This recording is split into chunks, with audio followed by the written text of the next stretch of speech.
สบายดีพี่น้องที่ฮักแพงในองค์พระเยซูคริสต์ทุกท่านมื้อนี้เป็นโอกาสดีที่พวกเราจะได้มาเรียนพระคำของพระเจ้าร่วมกันพวกเรารู้ว่าชีวิตของคนเราจะต้องพึ่งพระคุณของพระเจ้าเนาะเพราะว่าเรา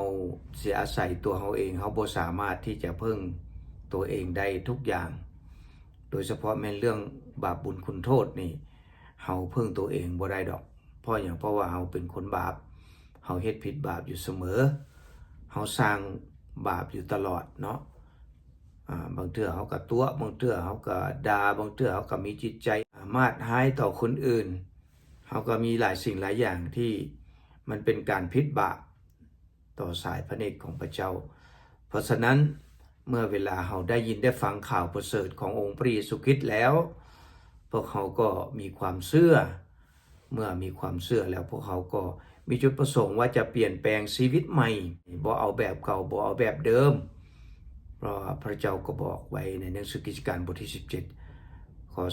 30-31ก็บอกว่าเมื่อมนุษย์ยังโง่เขาบ่รู้จักพระเจ้าก็บ่ถือโทษแต่บัดนี้พระเจ้าสั่งให้แก่มนุษย์ทั้งปวงทั่วทุกบ่อนให้กลับใจเสียใหม่ให้เปลี่ยนแปลงชีวิตใหม่อันนี้เป็นสิ่งที่พระเจ้าต้องการให้มนุษย์เราทุกคนเรามีจุดประสงค์ที่จะเปลี่ยนแปลงชีวิตทุกๆวันแล้วพวกเขาก็ยอมรับว่าพระเยซูเป็นพระบุตรของพระเจ้าเป็นพระผู้ช่วยให้รอดหลังจากนั้นพวกเขาก็รับบัพติศมาเพื่อลบล้างความผิดบาปของเขาหรือว่าเพื่อความผิดบาปของเขาจะได้รับการให้อภัยเมื่อเขาเฮ็ดแบบนั้นแล้วชีวิตคริสเตียนก็ยังต้องดำเนินต่อไปบ่แม่นว่าหมดภาระแล้วเด้เขาเป็นคนชอบธรรมต่อสายพระเนตรของพระเจ้าแล้วแต่ชีวิตของพวกเขาก็ยังเฮ็ดหลายสิ่งหลายอย่างที่ผิดพลาดต่อสายพระเนตรของพระเจ้าอยู่เพราะฉะนั้นอัครสาวกเปาโลได้รับการดลใจจากพระเจ้าจึงได้เขียนจดหมายฉบับหนึ่งขึ้นมาหนังสือ1ติโมธีบทที่6ตั้งแต่ข้อที่9จนถึงข้อที่11ได้เว้าถึงชีวิตคริสเตียนจะต้องดำเนินต่อไปในข้อนั้นได้บอกว่าส่วนคนที่อยากร่ำรวยก็ตกอยู่ในการทดลองเขาจึงถูกบ่วงแห้วของบรรดากิเลสตัณหาอันโง่เง่าและเฮ็ดให้มีความเจ็บปวดซึ่งจองดึงคนเหล่านั้นลงสู่ความพินาศชิบหายเพราะว่าการหักเงินคำก็เป็นมูลเข้าของความชั่วทุกอย่างและเพราะความโลภนี้แหละจึงชักจูงคนทั้งหลายให้หลงไปจากความเชื่อและแทงตัวของตนเองให้ซอดด้วยความเจ็บปวดและเจ็บแสบหลายประการอัครสาวกเปาโลได้เตือนพี่น้องที่เมืองเอเฟโซคริสตจักรที่เมืองเอเฟโซก็เป็นพี่น้องที่ในสมัยยุคทำอิฐที่มีชีวิตก็บ่แตกต่างอย่างหลายกับชีวิตของพวกเราที่เป็นคริสเตียนในสมัยนี้บางเทื่อเขาก็มีความผิดบางเทื่อเขาก็มีความถูกบางเทื่อชีวิตของเขาก็ลุ่มๆดอนๆบางเทื่อก็ได้เป็นคนดีชอบธรรมแต่บางเทื่อเขาก็ยังกระทำความผิดพลาดอยู่เพราะฉะนั้นจดหมายฉบับนี้จึงเป็นการเตือนพวกเขาในสมัยนี้นำให้ละเว้นจากการชั่วร้ายต่างๆหรือว่ากิเลสตัณหาที่เฮามีในโลกนี้การหักเงินคำบ่แม่นหมายความว่าการใช้เงินหรือหาเงินเป็นการหักเงินคำการหักเงินคำมีหลายคนที่ยอมถวายชีวิตเพราะเงินเพราะคำทิมพระเจ้าก็เอาทิมความเชื่อก็เอาเฮ็ดความชั่วก็เอาอันนี้คือการหักเงินคำแต่ว่าการแสวงหาเงินทองสิ่งของเพื่อมาใช้สอยในชีวิตหรือว่าช่วยเหลือคนอื่นที่ยากจนอันนั้นเป็นจุดประสงค์ที่พระเจ้าต้องการให้คนของพระองค์เฮ็ดอยู่แล้วแต่ว่าอย่าไปถล่ำมันเลิกเกินไปจนว่าเฮาลืมทุกสิ่งทุกอย่างลืมจิตวิญญาณลืมความสุขในชีวิตของเฮาถ้าเฮาเว้นจากสิ่งเหล่านี้แล้วพวกเขาจะต้องแสวงหาหรือการดำเนินชีวิตอีกต่อไปการดำเนินชีวิตต่อไปนั้นพระเจ้าต้องการให้ดำเนินชีวิตโดยการแสวงหาอย่างดังที่พวกเขาจะเว้ากันต่อไปนี้แต่เจ้าผู้เป็นคนของพระเจ้าจงหลีกเว้นจากสิ่งเหล่านี้คือสิ่งที่เราเว้ามาเมื่อกี้นี้ ทั้งหมดแล้วจงให้ใจของเจ้าจดจ่ออยู่กับความชอบธรรมการนับถือพระเจ้าอย่างถูกต้องเชื่อความฮักความหมั่นเพียรและความอ่อนสุภาพเนี่ยมี6ประการที่พระเจ้าต้องการให้คนของพระองค์หลังจากที่เรารับบัพติศมาแล้วเป็นคนชอบธรรมของพระเจ้าแล้วเขาจะต้องดำเนินต่อไปคือแสวงหาความชอบธรรมแสวงหาการนับถือพระเจ้าอย่างถูกต้องเพราะว่าการนับถือพระเจ้ามันก็มีหลายการนับถือเนาะบางเทื่อก็ถ้าไม่มีการนับถือที่ถูกต้องมันก็มีการนับถือที่ผิดคือกันและให้แสวงหาความเชื่อดำเนินชีวิตอยู่ในความเชื่อดำเนินชีวิตอยู่ในความฮักดำเนินชีวิตอยู่ในความอดทนและดำเนินชีวิตอยู่ในความสุภาพอ่อนหวานอันเนี้ยเป็นสิ่งที่พระคำของพระเจ้าเตือนคนในสมัยนั้นและเตือนเฮาที่เป็นคนของพระเจ้าสมัยนี้นำเพราะฉะนั้นในหนังสือยากโบบทที่4ข้อ7และข้อ8ก็ได้บอกว่าโดยเหตุนั้นเจ้าทั้งหลายจงน้อมใจยอมฟังพระเจ้าจงต่อสู้กับมารและมันก็จะหนีจากเจ้าไป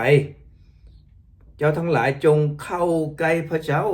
แล้วพระเจ้าก็จะเสด็จมาใกล้พวกท่านและจงสำระมือให้สะอาดคนสองใจเอ้ยจงสำระใจของตนให้บริสุทธิ์เนี่ยให้เราสำระมือให้สะอาดก็หมายความว่าให้เราสำระความบาปความผิดหลายสิ่งหลายอย่างที่พวกเราเฮ็ดผิดพลาดอยู่เรื่อยๆเนี่ยให้สำระออกให้มันขาวสะอาดอันนี้หมายความว่าชีวิตของคริสเตียนบ่แม่นว่าเชื่ออย่างเดียวแล้วก็รอดแล้วสบายแล้วเฮ็ดหยังก็ได้บ่แม่นได้พี่น้องเอ๋ยเฮาจำเป็นจะต้องได้ดำเนินชีวิตอยู่ในความชอบธรรมดำเนินชีวิตอยู่ในความนับถือพระเจ้าอย่างถูกต้องดำเนินชีวิตอยู่ในความเชื่อดำเนินชีวิตอยู่ในความฮักดำเนินชีวิตอยู่ในความอดทนและเป็นคนที่อ่อนสุภาพเนี่ยเขาจะต้องดำเนินชีวิตแบบนี้ต่อไปมื้อนี้พวกเราจะมาเว้าถึงการดำเนินชีวิตในทางชอบธรรมความจริงแล้วทางชอบธรรมนี่คนทุกชาติทุกภาษาก็ต้องการอยากเป็นคนชอบธรรมทุกศาสนาในโลกนี้ที่พยายามขวนขวายเคร่งครัดในการนับถือศาสนาก็เพราะว่าอยากเป็นคนชอบธรรมความชอบธรรมจึงมีราคาแพงสำหรับชีวิตของมนุษย์ที่ทุกคนขวายคว้าหาแต่ว่าหลายคนในโลกนี้ที่แสวงหาความชอบธรรมหรือตั้งความชอบธรรมเอาเองมันจึงมีปัญหาบางคนก็บอกข่อยเฮ็ดแบบนี้น่ะถูกต้องแล้วดีกว่าที่เจ้าเฮ็ดบางคนก็บอกโอ้ข่อยเฮ็ดแนวนี้นี่ถูกต้องกว่าของเจ้าเฮ็ดเพราะว่าความชอบธรรมนี่เฮาบ่สามารถที่จะตั้งขึ้นเอาเองได้ความชอบธรรมจะต้องมาจากพระเจ้าเพราะว่าพระเจ้าเป็นผู้ชอบธรรมและพระองค์ได้ทรงวางความชอบธรรมนี้มาให้กับมนุษย์ความชอบธรรมเป็นของพระเจ้าเฮาจะตั้งเอาเองบ่ได้เฮาจะตั้งเอาเองและแสวงหาเอาเองบ่ได้เฮาจะต้องแสวงหาน้ำพระทัยของพระเจ้าจึงเป็นทางชอบธรรมมนุษย์ประพฤติตามความชอบธรรมของตัวเองที่ตั้งขึ้นแต่มนุษย์ตั้งเอาเองก็มันก็เป็นมาตรฐานที่บ่ถูกเพราะว่าความชอบธรรมมันบ่แม่นของเฮาเด้ความชอบธรรมมันเป็นของพระเจ้าพวกเราจะต้องตั้งความชอบธรรมโดยการติดตามพระเจ้าโดยการฟังความคิดเห็นจากพระเจ้าว่าความชอบธรรมที่พระองค์ต้องการจากมนุษย์นั้นคืออันใดในหนังสือโรมบทที่10ข้อ3เพราะพวกเขาบ่ได้รู้จักความชอบธรรมมนุษย์ในโลกนี้บ่รู้จักความชอบธรรมซึ่งมาจากพระเจ้าประทานให้คือตั้งความชอบธรรมเอาเองคิดว่าอันนี้เป็นสิ่งที่ชอบธรรมแล้วเป็นสิ่งที่ถูกต้องแล้วมันจึงมีปัญหาจึงมีการทะเลาะเบาะแว้งกันจึงมีการที่คิดว่าตัวเองก็ถูกผู้นั้นก็บอกว่าค่อยถูกกว่าเจ้าคนนี้ก็บอกค่อยเนี่ยถูกกว่าเจ้าแสดงว่าความเมาหรือความคิดเห็นของตัวเองเนี่ยมันถูกกว่าของคนอื่นมันจึงมีปัญหากันลบราคาฟันกันทุกมือนี่ก็ย้อนอันนี้แหละย้อนว่าเฮาบ่ได้ตั้งความชอบธรรมใส่พระเจ้าแต่เฮาตั้งความชอบธรรมเอาเอง ค่อยก็ว่าค่อยชอบธรรมแล้วดีแล้วค่อยเฮ็ดถือแล้วเจ้าก็ว่าเจ้าชอบธรรมแล้วเจ้าดีแล้วเจ้าเฮ็ดถือแล้วเนี่ยมันก็เลยมีปัญหากันความชอบธรรมของมนุษย์มันก็เลยขัดแย้งกันแต่พระเจ้าบอกว่าอย่างไรมนุษย์พยายามตั้งความชอบธรรมเอาเองแทนพวกเขาจึงบ่ยอมอยู่ใต้ความชอบธรรมของที่มาจากพระเจ้าแสดงว่ามนุษย์เนี่ยบ่ยอมที่จะอยู่ใต้ความชอบธรรมที่มาจากพระเจ้าแต่ถ้ามนุษย์ทุกคน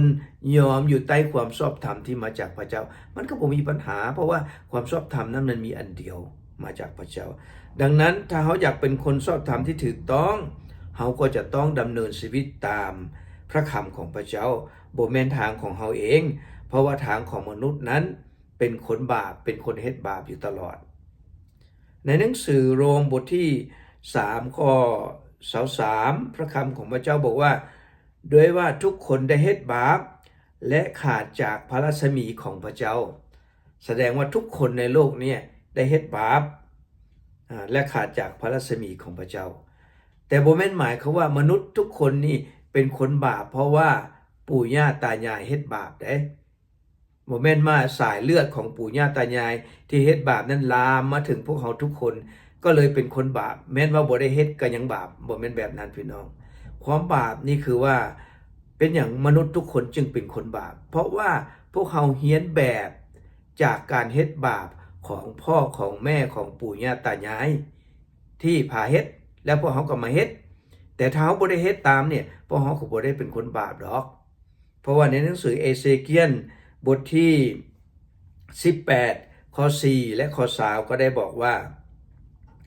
ชีวิตแต่ละคนขึ้นอยู่กับเฮาบุคคลใดที่เฮ็ดบาปบุคคลนั้นแหละที่สมควรจะต้องตายผู้ที่เฮ็ดบาปคือผู้ที่จะต้องตายนะมันบ่ได้เกี่ยวกันเด้ผู้ใดเฮ็ดผู้นั้นจะต้องตายในความบาปลูกชายบ่ต้องรับโทษกรรมเพราะพ่อของตนเฮ็ดบาปหรือพ่อก็บ่ต้องรับโทษกรรมเพราะลูกของตนเฮ็ดบาปความชอบธรรมจะได้รับบำเหน็จสำหรับการดีที่ตนได้เฮ็ดและคนชั่วก็จะได้รับโทษกรรมสำหรับการชั่วของตนได้เฮ็ดแสดงว่าของภัยของมันได้เรื่องบาปเรื่องกรรมเนี่ยผู้ใดผู้นี้เฮ็ดบุญเฮ็ดความชอบธรรมแล้วผู้นั้นก็จะได้รับความชอบธรรมบ่แม่นมันก็เป็นของภัยของมันชีวิตของคนเฮาแต่ว่าเป็นอย่างมนุษย์จึงเป็นคนบาปทุกคนเพราะพวกเฮาเฮียนเฮ็ดบาปจากปู่ย่าตายายของพวกเขาเพิ่นเห็นเพิ่นเฮ็ดเฮาก็เฮ็ดเพิ่นเห็นเพิ่นปล่อยเฮาก็ปล่อยเห็นเพิ่นด่าเฮาก็ด่าเห็นเพิ่นตัวเฮาก็ตัวเห็นเพิ่นรักเฮาก็รักนี่แหละคือการเฮียนเฮ็ดบาปจากกันและกันเพราะฉะนั้นมนุษย์ทุกคนจึงกลายเป็นคนบาปเนาะในหนังสือโรมบทที่1ข้อ6บอกว่าเพราะว่าเฮาบ่มีความละอายในข่าวประเสริฐโดยว่าข่าวประเสริฐนั้นของพระคริสต์นั้นเป็นฤทธิเดชของพระเจ้าเพื่อให้ทุกคนที่เชื่อได้รับความพ้นพวกยิวก่อนและพวกต่างชาติด้วยนั้นหมายความว่าถ้าเฮาอยากเป็นคนชอบธรรมเฮาจะต้องเรียนรู้พระคำของพระเจ้าเรียนรู้ความเข้าใจและก็ดำเนินชีวิตตามอย่างที่ถูกต้องเพราะว่าพระคำของพระเจ้านั้นเป็นฤทธิ์อำนาจของพระเจ้าเป็นฤทธิ์เดชที่สามารถเฮ็ดให้เฮาได้รับความพ้นจากความผิดบาปได้ตั้งแต่คนยิวคนอิสราเอลและพวกเขาที่เป็นคนต่างชาตินำการดำเนินชีวิตด้วยความชอบธรรมนั้นก็หมายถึงการติดตามคำสั่งสอนของพระเจ้าพระคำของพระเจ้านั่นแหละจะนำเราไปถึงความรอดพ้นจากความผิดบาปในหนังสือมาระโกบทที่16ข้อ16ก็บอกว่า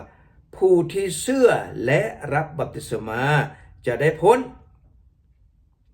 ผู้ที่บ่เชื่อจะถูกโทษผู้เชื่อและรับบัพติศมานั้นจะรอดพ้นแต่ถ้าไผก็แล้วแต่ที่รับบัพติศมาแต่บ่มีความเชื่อมันก็จะถูกโทษคือกันเพราะนั้นถ้า